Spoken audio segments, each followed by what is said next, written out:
बेटा हम लोगों ने एनवायरनमेंट वाले चैप्टर में स्टार्ट किया था। एनवायरनमेंट वाले चैप्टर में मैंने आपको बायोडिग्रेडेबल और नॉन बायोडिग्रेडेबल सब्सटेंसेस के बारे में बताया था, ठीक है। आपको उसमें डिफरेंशिएट बिटवीन याद रखना है और ये याद रखना है कि बायोडिग्रेडेबल क्या होते हैं। बायोडिग्रेडेबल वेस्ट हम लोग उसको बोलते हैं जो कि डिकम्पोज नहीं हो सकते हैं, जिनका डिकम्पोजिशन माइक्रोब्स के थ्रू नहीं हो सकता है, जैसे कि लकड़ी जैसे कि आयरन नेल है, ग्लास है, ठीक है ना। ये सब क्या होता है, रेडियोएक्टिव वेस्ट है, डीडीटी है। डीडीटी के बारे में मैंने आपको बताया था। और बायोडिग्रेडेबल क्या होते हैं, जो कि डिकम्पोज हो सकते हैं। तो बायोडिग्रेडेबल नॉन बायोडिग्रेडेबल के बारे में आपको डिफरेंस याद करना है। हमने इकोसिस्टम स्टार्ट किया था, मैंने आपको इकोसिस्टम समझाया भी था कि इकोसिस्टम कैसे बनता है, कम्युनिटी से मिलकर बनता है, ठीक है ना। कम्युनिटी से मिलकर इकोसिस्टम बनता है। तो इकोसिस्टम का मतलब क्या होता है, इकोसिस्टम का मतलब होता है लिविंग और नॉन लिविंग कंपोनेंट्स जो होते हैं एनवायरनमेंट के अंदर। लिविंग कंपोनेंट और नॉन लिविंग कंपोनेंट्स होते हैं, उनका जो इंटरेक्शन होता है उसी को हम लोग इकोसिस्टम बोलते हैं, ठीक है। इकोसिस्टम में टाइप्स बताए थे आपको, नेचुरल और आर्टिफिशियल। आज हम उस इकोसिस्टम के कुछ नोट्स लिखेंगे और उसके बाद में नेक्स्ट टॉपिक को समझेंगे, ठीक है। चलिए इकोसिस्टम के नोट्स लिखते हैं। हेडिंग लिखनी है आपको, ecosystem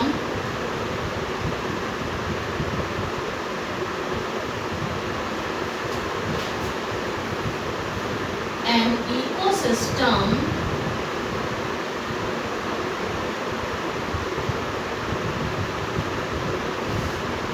is a self-contained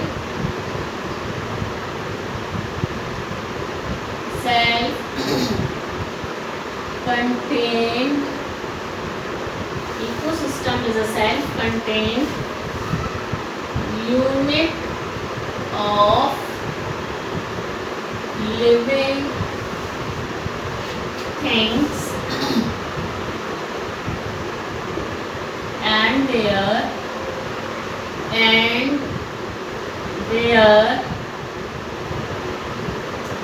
non-living environment.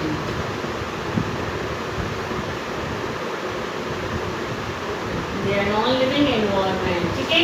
हमने टाइप्स ऑफ इकोसिस्टम समझा था, एक चार्ट बनाइए।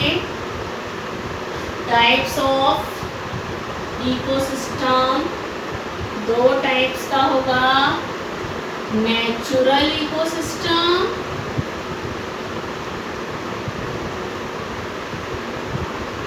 And artificial ecosystem. Natural ecosystem के एग्जाम्पल लिखिए बेटा, फॉरेस्ट, डेजर्ट,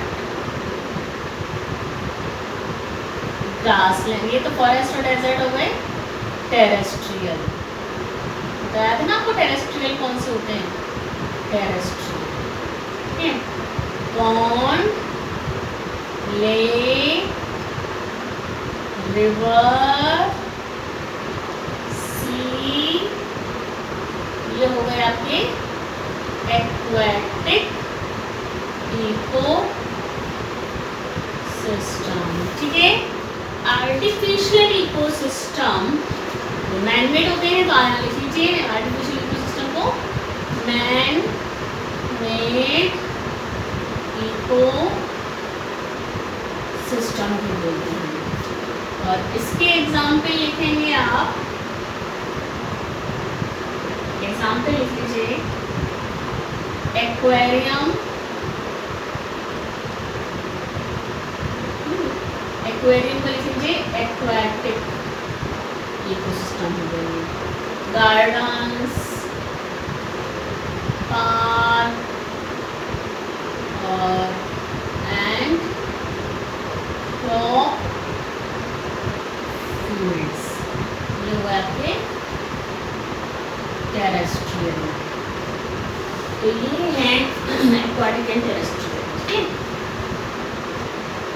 देख लीजिए definition and chart. Natural ecosystem और एक्वाटिक इकोसिस्टम टू टाइप्स का हुआ बेटा। नेचुरल, जो कि नेचुरल में ऑलरेडी प्रेजेंट है, जैसे कि फॉरेस्ट है, पॉन्ड है, लेक है, ये सब इकोसिस्टम जो होते हैं ये एक्वाटिक हैं। और लैंड इकोसिस्टम में आपके फॉरेस्ट डेजर्ट आ जाएंगे, ठीक है। और वाटर वाले सारे होते हैं वो एक्वाटिक में आ जाएंगे बेटा आपके। Then artificial ecosystem, man made ecosystem है जो कि मैन ने बनाया है, जैसे कि आपका एक्वेरियम है, फिश एक्वेरियम, उसको तो कुछ बनाया जाता है, दैट इज़ आर्टिफिशियल इकोसिस्टम। और आपका क्रॉप फील्ड मीन्स खेती जहाँ पर करते हैं लोग, खेत जो होते हैं वो आर्टिफिशियल इकोसिस्टम में आ जाते हैं। पार्क हैं, किचन गार्डन है, लॉन्स जो होते हैं घर के बाहर, ये सभी क्या कहलाते हैं बेटा, आर्टिफिशियल इकोसिस्टम बोले जाते हैं, ठीक है। नेक्स्ट हम लोग अब पढ़ेंगे बेटा कंपोनेंट्स ऑफ इकोसिस्टम। आपको मैंने बताया था कि इकोसिस्टम के जो कंपोनेंट्स होते हैं वो दो टाइप के होते हैं, लिविंग कंपोनेंट्स और नॉन लिविंग कंपोनेंट्स। कल बताया था ना कि इकोसिस्टम के जो कंपोनेंट्स होते हैं वो लिविंग कंपोनेंट्स होते हैं और नॉन लिविंग कंपोनेंट्स होते हैं। लिविंग कंपोनेंट्स किसको बोलते हैं? Living components. लिविंग कंपोनेंट्स होते हैं वो जैसे कि लिविंग ऑर्गेनिज्म, ह्यूमन बींग्स हैं, प्लांट्स हैं, एनिमल्स हैं, ये सब लिविंग होते हैं। और नॉन लिविंग कंपोनेंट्स कौन से होते हैं? एयर है, वाटर है, सॉइल है, ये सब नॉन लिविंग कंपोनेंट्स होते हैं, ठीक है। लिविंग कंपोनेंट्स को बायोटिक कंपोनेंट्स बोलते हैं, ध्यान रखिएगा, और नॉन लिविंग कंपोनेंट्स को अबायोटिक कंपोनेंट्स बोलते हैं, ठीक है। अब हम लोग नेक्स्ट जो पढ़ने जा रहे हैं वो पढ़ेंगे क्या बेटा, कंपोनेंट्स ऑफ इकोसिस्टम, ठीक है। तो इकोसिस्टम आप समझे बेटा कि इकोसिस्टम किसको बोलते हैं? इकोसिस्टम का मतलब है सेल्फ कंटेन्ड यूनिट, इसमें कि नॉन लिविंग कंपोनेंट्स भी होंगे और लिविंग कंपोनेंट्स भी होंगे, ठीक है। चलिए तो अब हम लोग पढ़ेंगे क्या, components of ecosystem.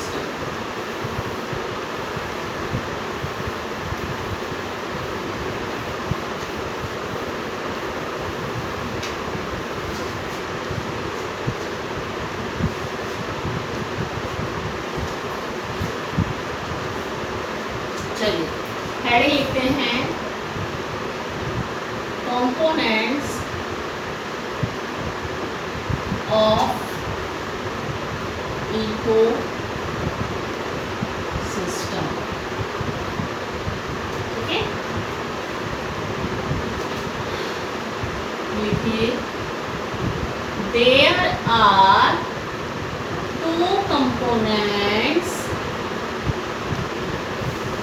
there are two components of ecosystem. Number one, abiotic, abiotic को क्या कहेंगे? non living. Abiotic components, number one, abiotic components, abiotic components हो गए। एग्जाम्पल लिखिए अबायोटिक कंपोनेंट्स के, soil, water, air and inorganic substance. Inorganic substances like CO2, N2, O2, H2O, etc. ठीक है। फिर ये सब फिजिकल कंपोनेंट कहलाते हैं, क्या कहलाते हैं? Physical. The physical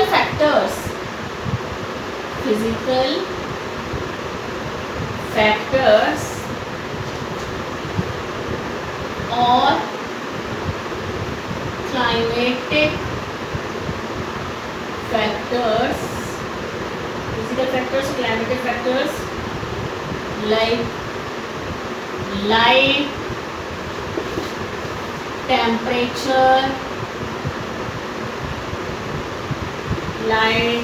temperature, pressure and humidity. Humidity किसको बोलते हैं? मॉइस्चर। बारिश के दौरान हवा में मॉइस्चर होता है ना, तो ह्यूमिडिटी, नमी जिसको बोलते हैं, आर also abiotic components. ठीक है, समझ आई बात बेटा? देख लीजिए, अबायोटिक कंपोनेंट्स नॉन लिविंग होते हैं, जैसे सारी गैसेज हो गई, सॉइल हो गई, वाटर हो गया, एयर हो गया। इसके अलावा क्लाइमेटिक फैक्टर्स जैसे कि लाइट, सनलाइट कितनी है वो, टेम्परेचर, सन की वजह से टेम्परेचर कम है या ज़्यादा है, प्रेशर, हवा, ह्यूमिडिटी और ऑल्सो अबायोटिक कंपोनेंट, ये सभी अबायोटिक कंपोनेंट्स है। इस एनवायरमेंट में कभी तो बहुत ज़्यादा टेम्परेचर हो जाता है, कभी बहुत ज़्यादा कम टेम्परेचर हो जाता है, कभी बारिश हो जाती है, बारिश की वजह से नमी हो जाती है जिसको ह्यूमिडिटी बोलते हैं। ये सारे ही फैक्टर्स हैं जो कि किसी भी एनवायरमेंट को अफेक्ट करेंगे। ठीक है, तो देख लीजिए ये क्या है, एबायोटिक कंपोनेंट्स। एबायोटिक कंपोनेंट्स यानी नॉन लिविंग कंपोनेंट्स। कौन से कंपोनेंट्स बेटा? Non living components. ठीक है, देखिए इसको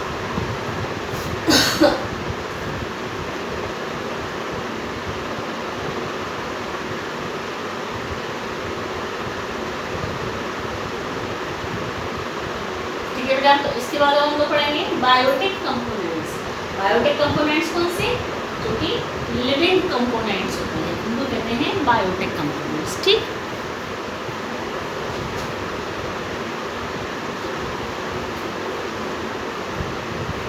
चलिए अब पढ़ते हैं दूसरा biotic components.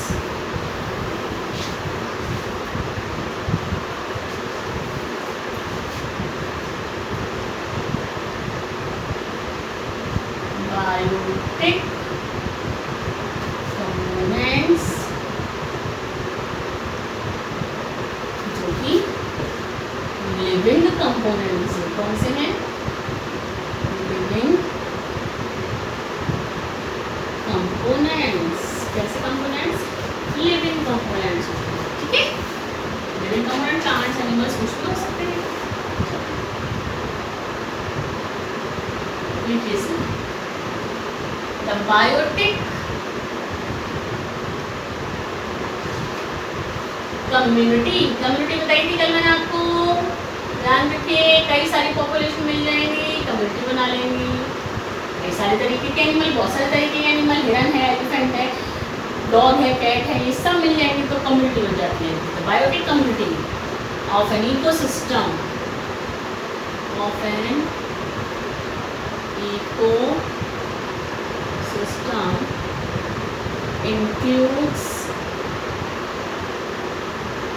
three types of organism. Three types of organisms. तीन टाइप के organisms होते हैं। नंबर वन, ये सभी आपने पढ़े होंगे बेटा, producers. Number two, consumers. Number three, decomposers.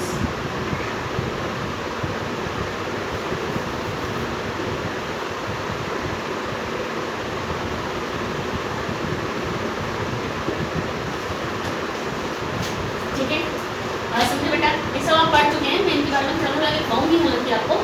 तो आपको मालूम है बायोटिक कंपोनेंट्स कहीं भी हो, किसी भी इकोसिस्टम में, चाहे आप पॉड इकोसिस्टम को देखें, चाहे आप फॉरेस्ट इकोसिस्टम को देखें, चाहे आप सी इकोसिस्टम को देखें, सभी इकोसिस्टम में बायोटिक कंपोनेंट्स ये तीन टाइप के होंगे। प्रोड्यूसर्स। प्रोड्यूसर्स कौन से होते हैं भाई? प्लांट्स। प्रोड्यूसर्स कौन से होते हैं बेटा? प्लांट्स। कंज्यूमर्स कौन से होते हैं? प्लांट्स को खाने वाले। कंज्यूमर्स कौन से होते हैं? प्लांट्स को खाने वाले। डिकम्पोजर्स कौन से होते हैं? जब प्लांट और एनिमल मर जाते हैं तो उनका डिकम्पोजिशन करने वाले। बात समझा? तो तीन टाइप के ये बायोटिक कंपोनेंट्स होते हैं। जैसे कि यहीं पर मैं आपको बता दूँ, प्रोड्यूसर्स कौन है? Green plants. Green plants are called producers. क्यों? क्यों बताइए? बिकॉज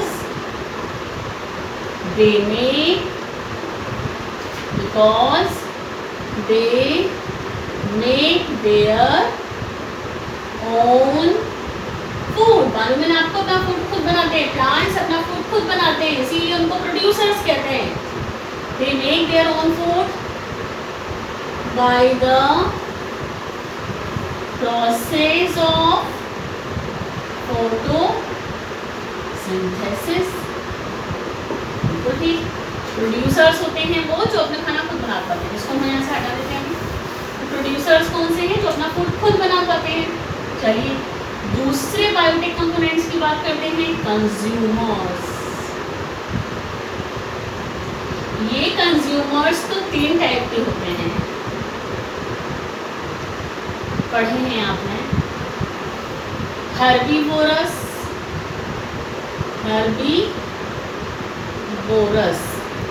हर्बीवोरस ग्रीन प्लांट्स को खाने वाले एनिमल्स, यानी हर्बीवोरस कंज्यूम ओनली प्लांट्स, जो प्लांट्स को खाते हैं केवल हर्बीवोरस कहलाते हैं, ठीक है ना। कार्निवोरस मीट ईटिंग, जो कि हर्बीवोरस को खाएंगे। कार्निवोरस बोलते हैं हर्बीवोरस को, हर्बीवोरस प्लांट्स को खाएंगे। हर्बीवोरस को कौन खाएगा? कार्निवोरस खाएंगे। कार्निवोरस को कौन खाएगा? ओमनिवोरस खाएंगे। तो 3 टाइप में हर्बीवोरस, कार्निवोरस और तीसरे होते हैं ओमनिवोरस। कार्निवोरस कौन से होते हैं? मीट ईटिंग, जो मीट को खाते हैं, मीट ईटिंग एनिमल्स, है ना। और ओमनिवोरस कौन से हो गए? ओमनिवोरस जो प्लांट को और मीट को दोनों को खाते हैं, जैसे कि हम लोग ह्यूमन बींग्स, वेजिटेरियन भी है, नॉन वेजिटेरियन भी, हम लोग ओमनिवोरस हैं। तो plant and meat eating both, जो प्लांट और मीट दोनों को खाते हैं उनको कहते हैं बेटा क्या? ओमनिवोरस कहते हैं। प्लांट और मीट दोनों को खाने वाले एनिमल्स जो होते हैं उनको ओमनिवोरस कहते हैं। तो कंज्यूमर्स में 3 टाइप के, हर्बीवोरस, कार्निवोरस और ओमनिवोरस। देखिए एक बार, क्योंकि आप पहले पढ़ चुके हैं बेटा, देख लीजिए इनको एक बार।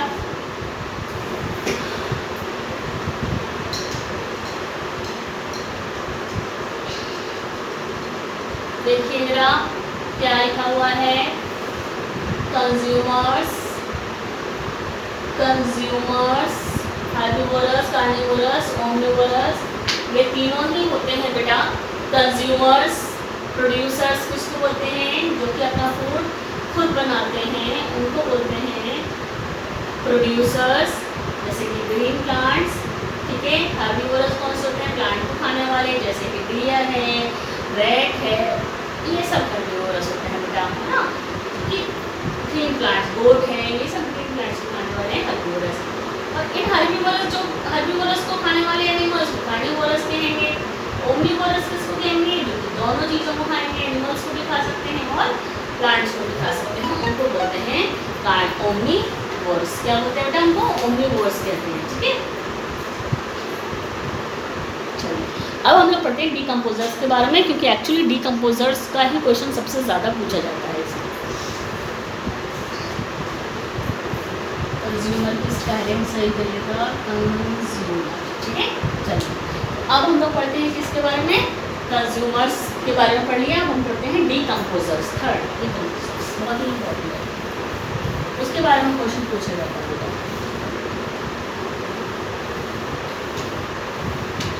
डीकम्पोजर्स आपको पता है, डीकम्पोजर्स वो होते हैं जो डेड बॉडीज को डिकम्पोज कर देते हैं, कॉम्प्लेक्स कंपाउंड को सिंपल कंपाउंड में कन्वर्ट कर देते हैं, डेड बॉडीज को सिंपल सब्सटेंसेस में चेंज करते हैं और मिट्टी में मिला देते हैं, सॉइल में मिला देते हैं, इनका डिकम्पोजिशन कर देते हैं, वो डीकम्पोजर्स कहलाते हैं। अब बात ही नहीं, क्वेश्चन ऐसा पूछा जाता है कि डीकम्पोजर्स की क्या इंपॉर्टेंस है, क्वेश्चन करके ये पूछा जाता है what is the importance of decomposers. तो आप लोग सोचिए कि अगर ये डीकम्पोजर्स नहीं होते तो क्या होता?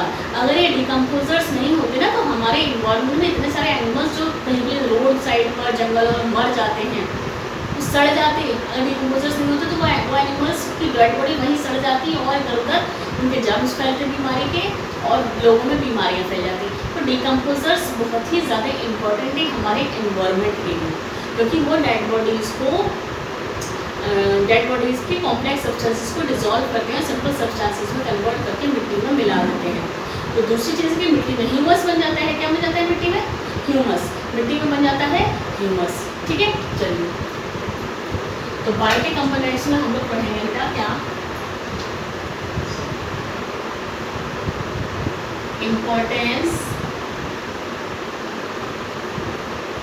Of decomposers। क्वेश्चन ऐसे ही पूछा जाता है, लिख लीजिए the decomposers help in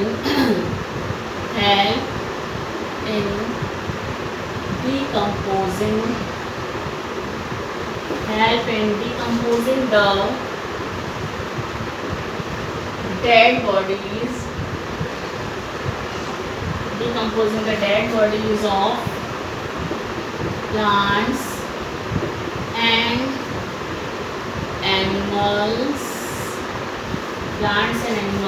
and also called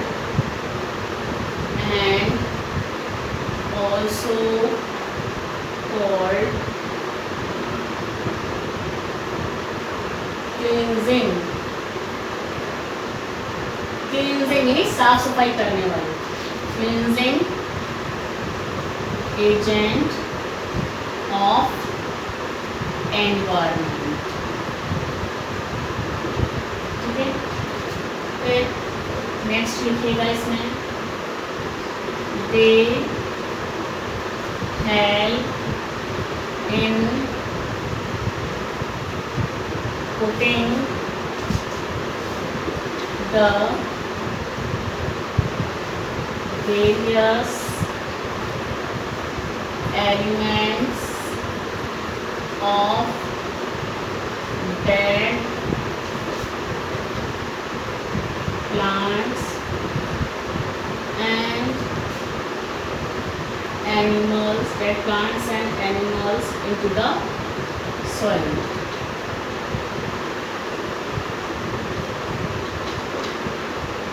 This maintains the fertility of the soil। This maintains the fertility of the soil। तो ये डिकम्पोजर्स फर्टिलिटी को मेंटेन रखते हैं, यानी कि डेड प्लांट्स और एनिमल्स को डिकम्पोज करते हैं, सॉइल में मिक्स करते हैं, जिससे कि ह्यूमस बन जाता है। क्या बन जाता है? ह्यूमस क्या करता है? सॉइल की फर्टिलिटी को बढ़ाता है, जो कि सॉइल की ग्रोथ के लिए, प्लांट्स की ग्रोथ के लिए बहुत ही इंपॉर्टेंट है। तो आप सोचिए डिकम्पोजर्स एक तो डेड बॉडीज़ को ख़त्म कर रहे हैं, एक अच्छा काम, बीमारियाँ नहीं फैल रही। दूसरा अच्छा काम कि डेड बॉडीज़ को डिसॉल्व कर रहे हैं, सॉइल में मिक्स कर रहे हैं, उनके कंपोनेंट्स को, सॉइल फर्टाइल हो रही है, जिससे कि प्लांट्स की ग्रोथ बहुत अच्छी हो रही है। इस तरीके से डिकम्पोजर्स हमारे लिए बहुत ही इम्पॉर्टेंट है। ठीक है, आज के लिए इतना ही बहुत है बेटा।